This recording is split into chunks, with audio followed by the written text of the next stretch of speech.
My name is Larry Racioppo. I live in Bell Harbor. I'm a professional photographer, art photographer in one hand, and a construction photographer for the city, Department of Housing Preservation and Development. And I just retired the year before. We were warned to evacuate, and my wife and I foolishly or stubbornly decided not to go.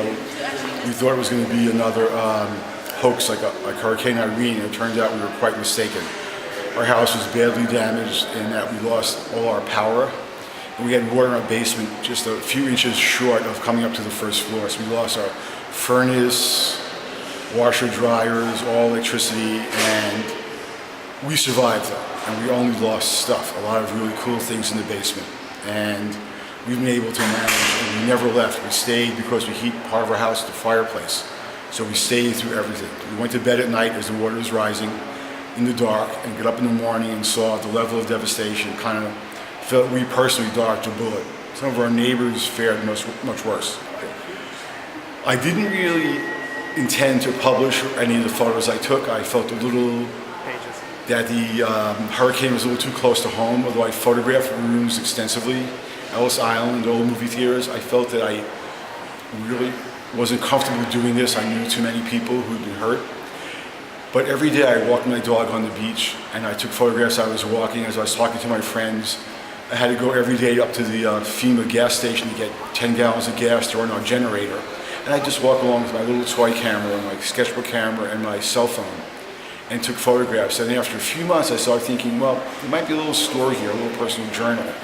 I started looking at the photographs and writing about them, and remembering what I felt. And I decided to put them together in a big book. And I made the cover out of scrap wood and plastic fencing. And then a few months later, I thought, this kind of looks like a big dictionary, so maybe it should have its own table. So I made a table out of scrap wood, stuff I found on the beach and from construction sites around my house.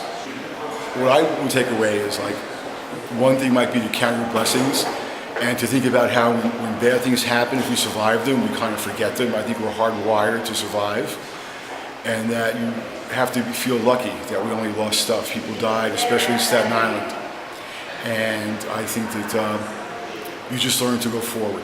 Well, I think the museum is one of the preeminent New York institutions, and I think it's great to put something like this together so the people who didn't experience it can really see it. Like if you live, my daughters live in Brooklyn, they had electricity out for a few hours in some cases, so they really had no idea what things were like.